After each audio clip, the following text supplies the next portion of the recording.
actor, and an explorer, all in one person.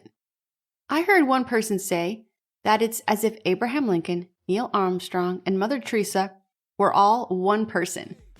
Today we're talking about David Livingston.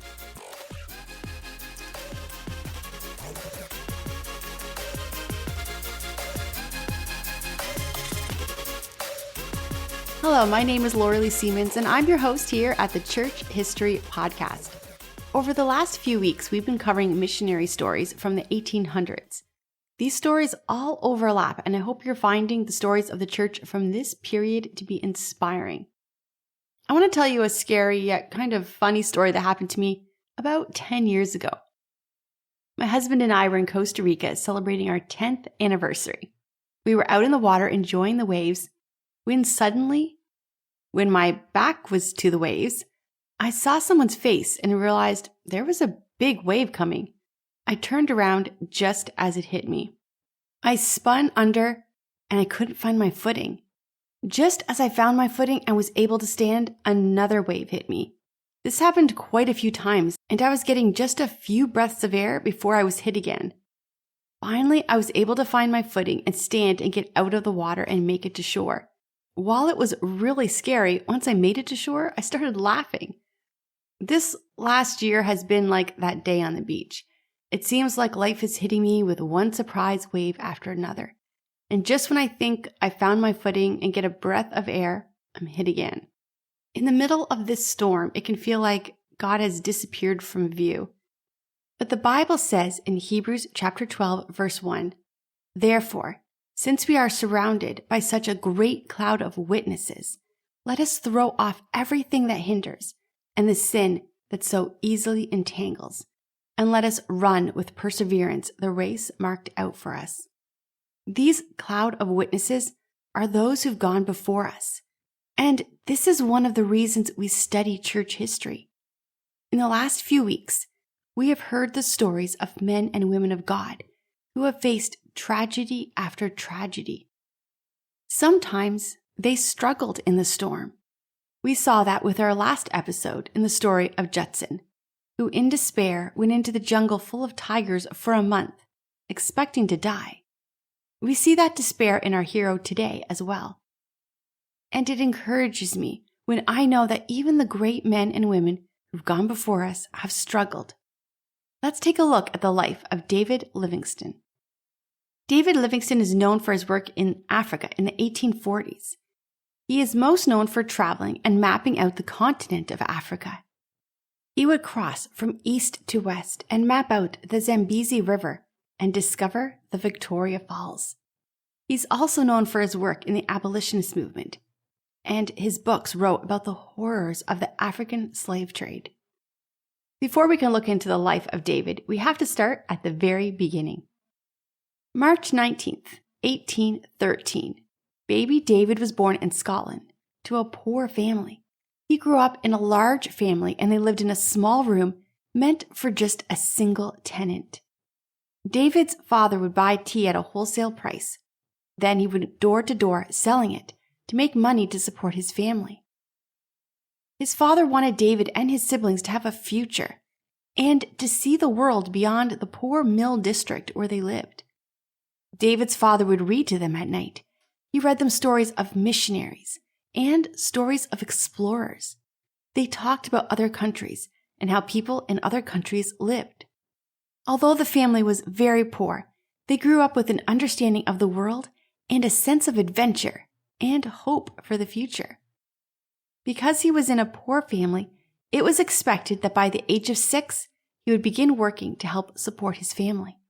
However, his mother and father wanted him in school, so they sent him to school for 4 years.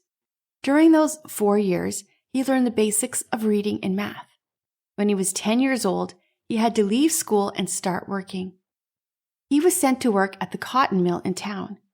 He would wake up early and be at work by 6 o'clock in the morning, and then he would work until 8 o'clock at night.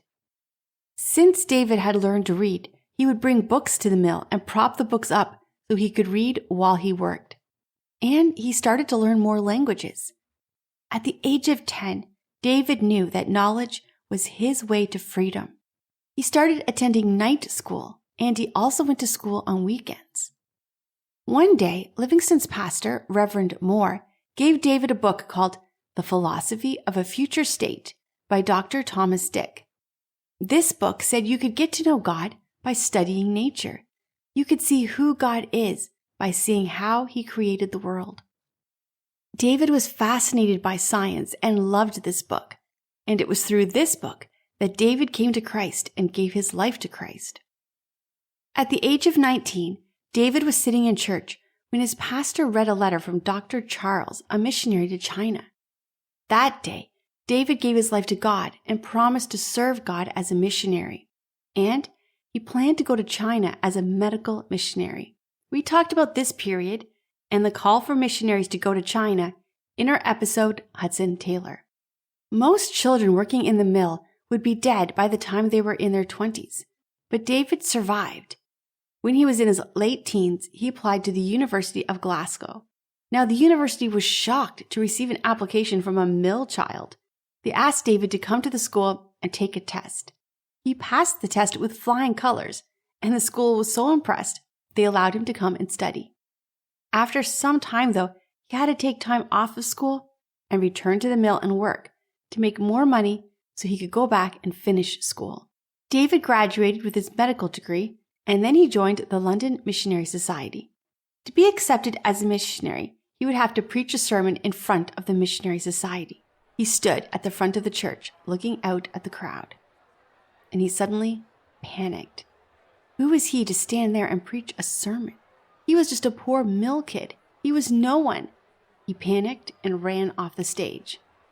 A man in the audience felt bad for him and promised to mentor him if the mission board would give him another chance in 6 months. They agreed. So for 6 months, his mentor worked with him, and the second time he was able to preach a sermon. It wasn't great. The mission board could see he was not a gifted speaker, but he was planning on going to China, and he would probably only speak to small groups of people. So they passed him.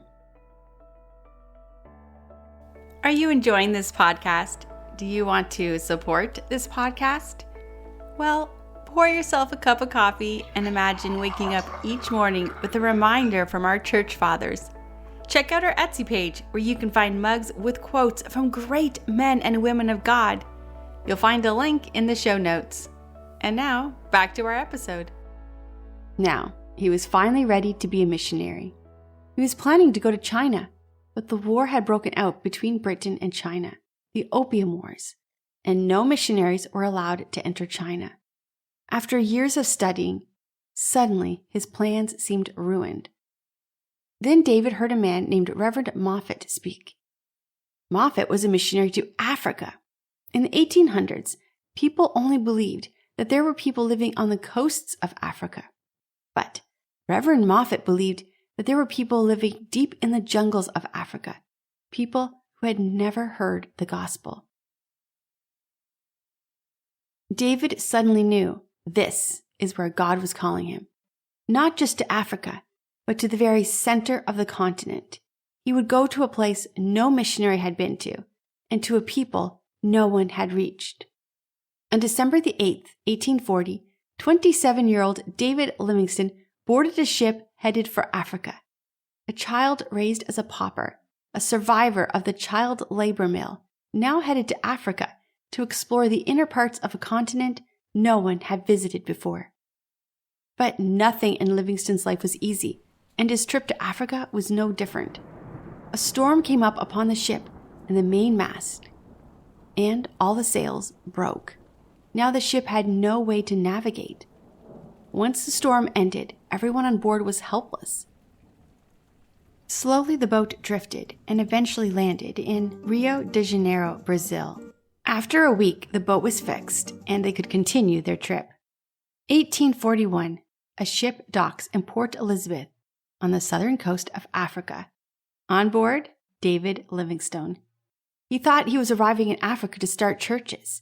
He had no idea that God had brought him here to end the slave trade and create a way for the people of Africa to take their destiny into their own hands.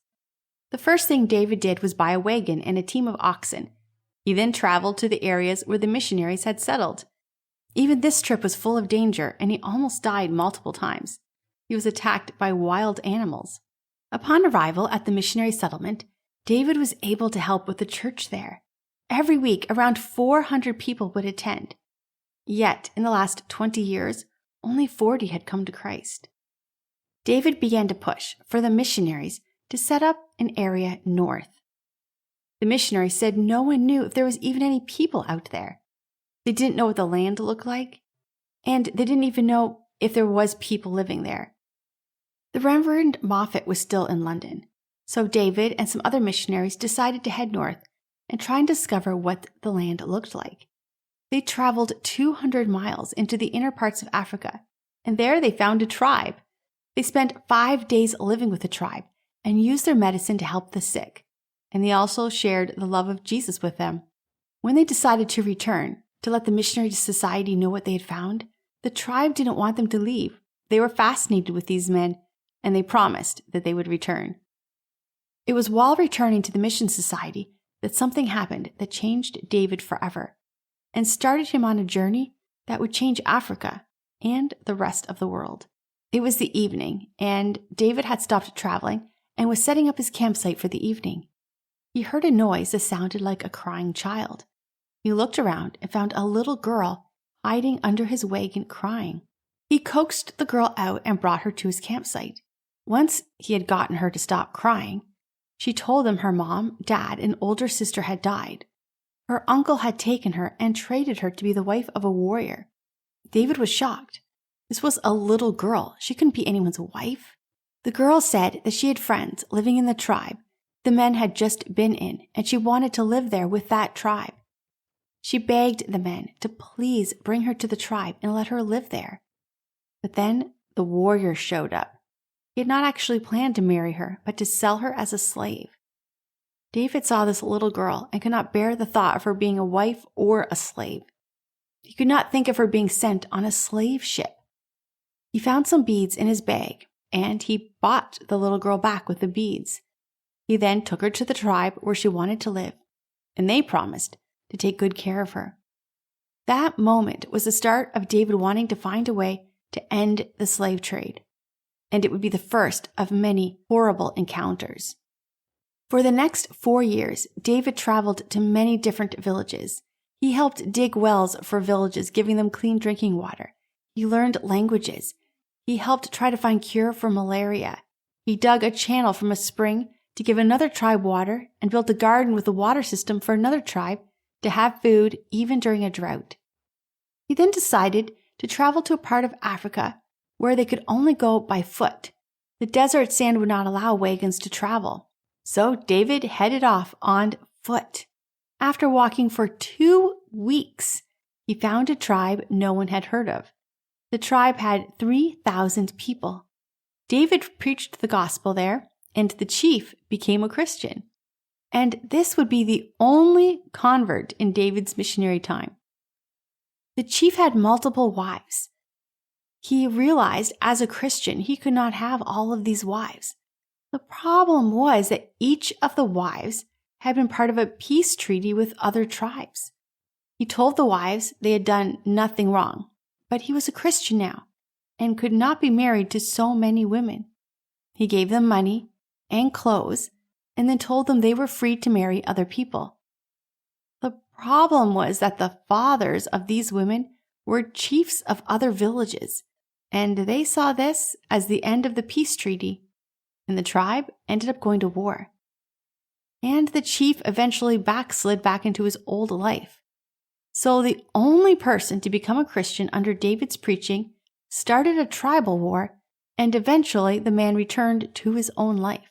You may be wondering at this point why David Livingston is still today one of the most respected missionaries. Well, keep listening. But as you can understand, the missionary stations at the time were concerned that perhaps David didn't have what it took to be a missionary. While visiting another tribe, David found the chief's son and he was dying of dysentery. So he stayed at the boy's bedside, caring for him until he recovered.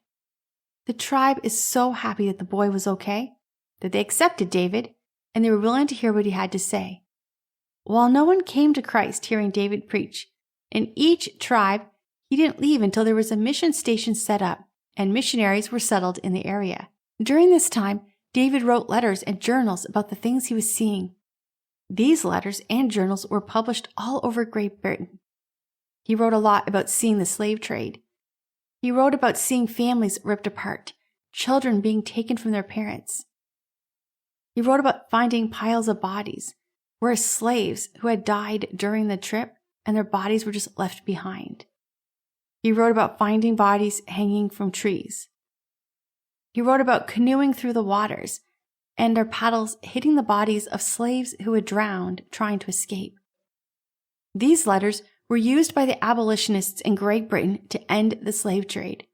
While David was in Africa, on July 26, 1833, Britain passed the law ending the slave trade in all areas controlled by Britain, and this included some areas of Africa.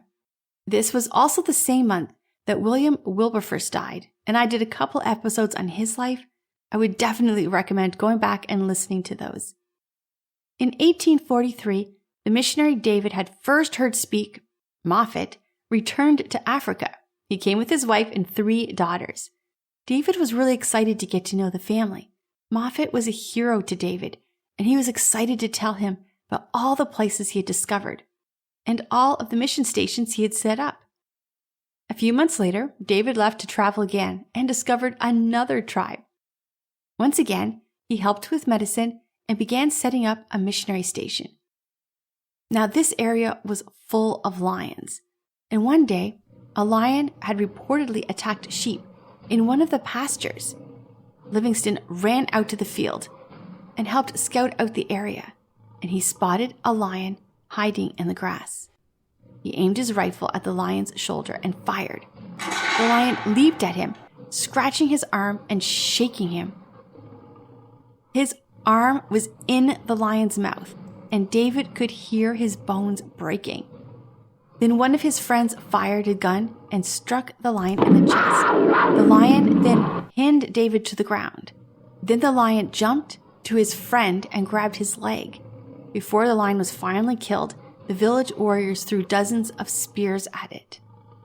David was wounded and almost died. He was taken back to where the Moffats lived, and one of his daughters, named Mary, helped nurse David back to life. Although his arm never fully recovered, he was nursed back to health. And during this time, he got to know Mary well, and the two fell in love. David would write in his journal that he dreamed of marriage and children. On January 2nd, 1845, Mary and David were married. They would be married for 17 years and have 6 children. One of the things David Livingston believed strongly in was that missionaries should stay out of politics. They should never take sides in tribal wars. However, David ran into problems with a group known as the Boers. The Boers were Dutch people and some French people. They were part of the Huguenots, and we talked about the Huguenots back in our episode, The Dutch Golden Age, which was recorded on September 21st, 2020. You can go back and listen to that. Now, the Boers had come to Africa in the 1600s. The British had taken control of Cape Town in 1795, and the Dutch hated the British because of this. In 1843, just 2 years before the Livingstones' marriage, Britain had declared slavery banned in any territory they had controlled. This included Cape Town. The Boers did not see David as a missionary. They saw him as a British man marking territory for the British to take control over. So the Boers declared war on David.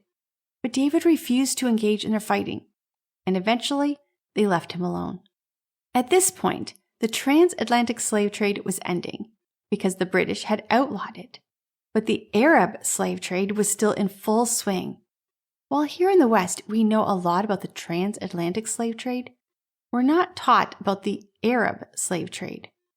It's also known as the Arab Muslim slave trade, the Trans-Sahara slave trade, or the Eastern slave trade. And it's the longest slave movement. It lasted for 1,300 years. It took millions of Africans from their home.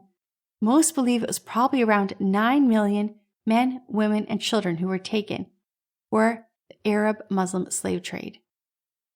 The area of Zanzibar was the area where most of the slave trade came from, and they also trafficked in cloves and ivory.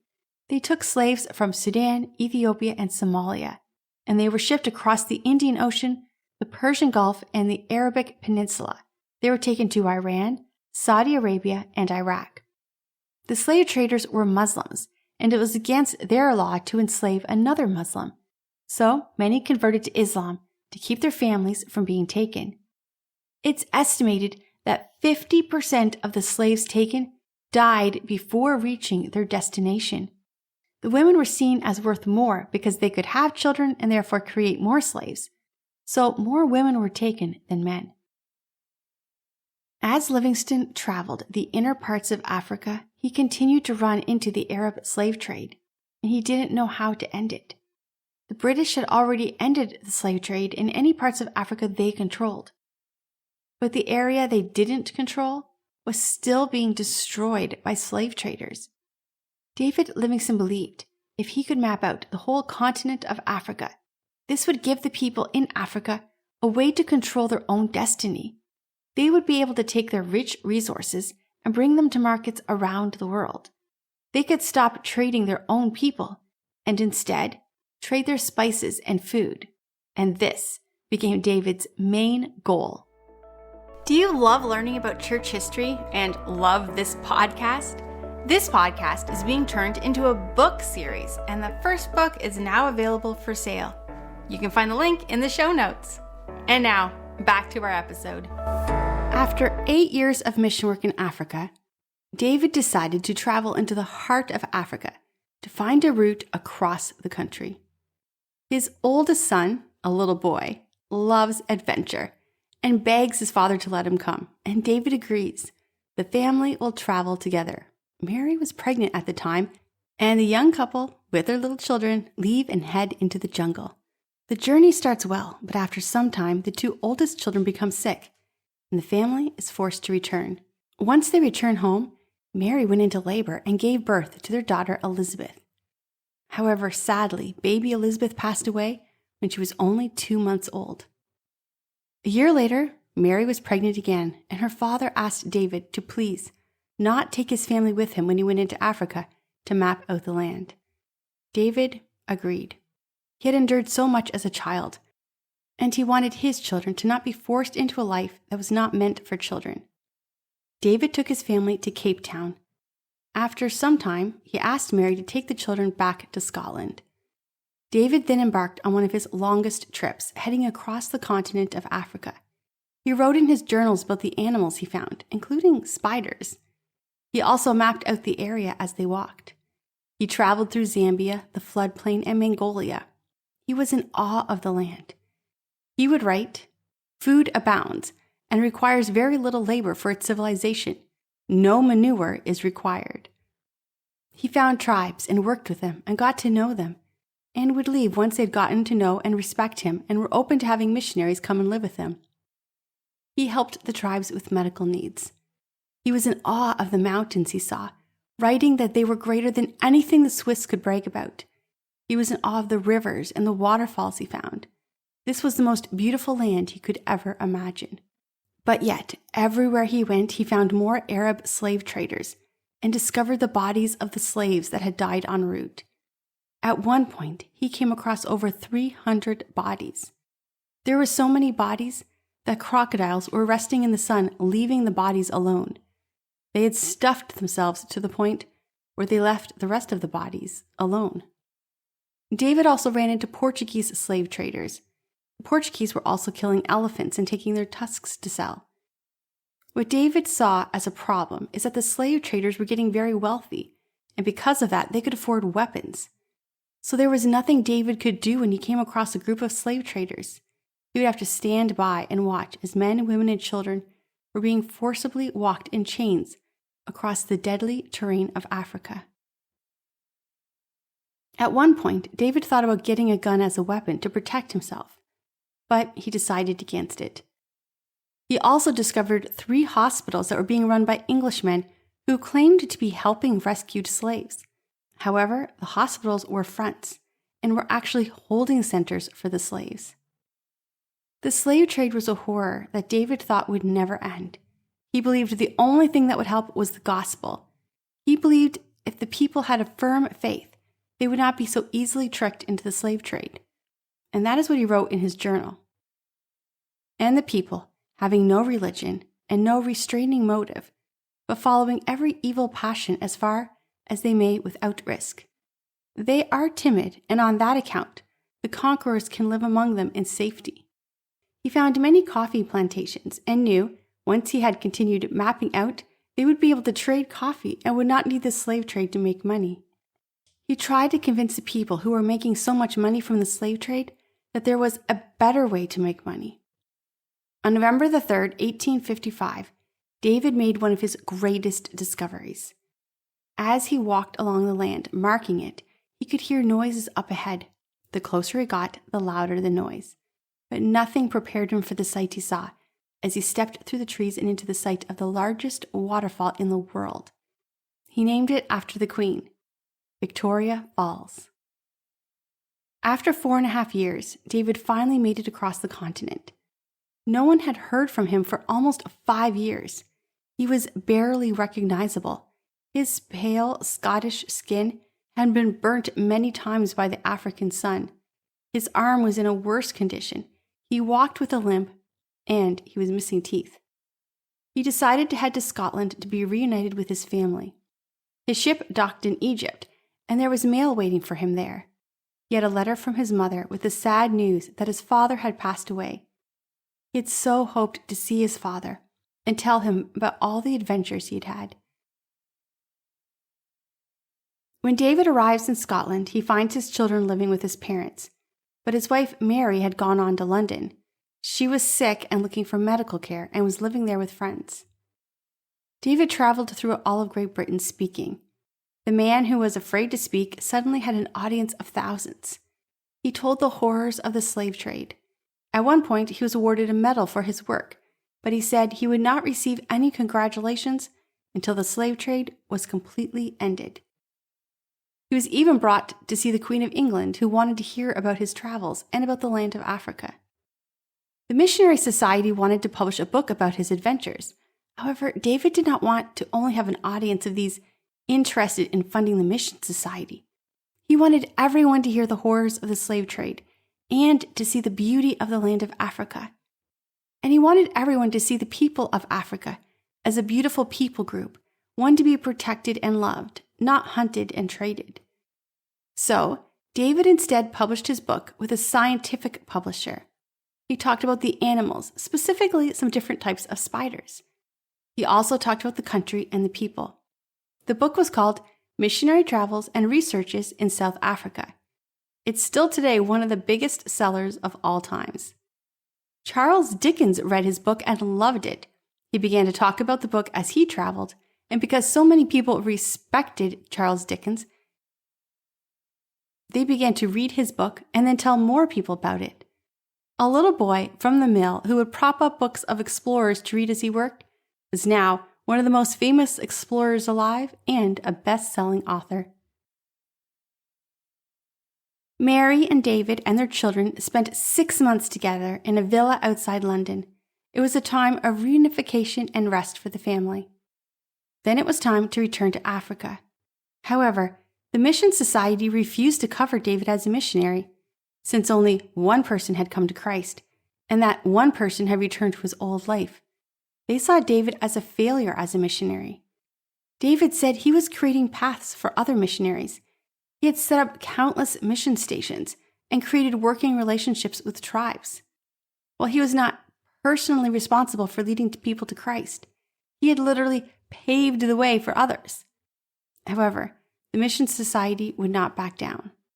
But the Geography Society was happy to pay for David to continue his work. They were excited to learn more about the land and the animals and find pathways for trade routes. In 1858, the family returned to Africa. David returned first. Mary was pregnant again, and she would come after giving birth to their daughter, Anna Mary.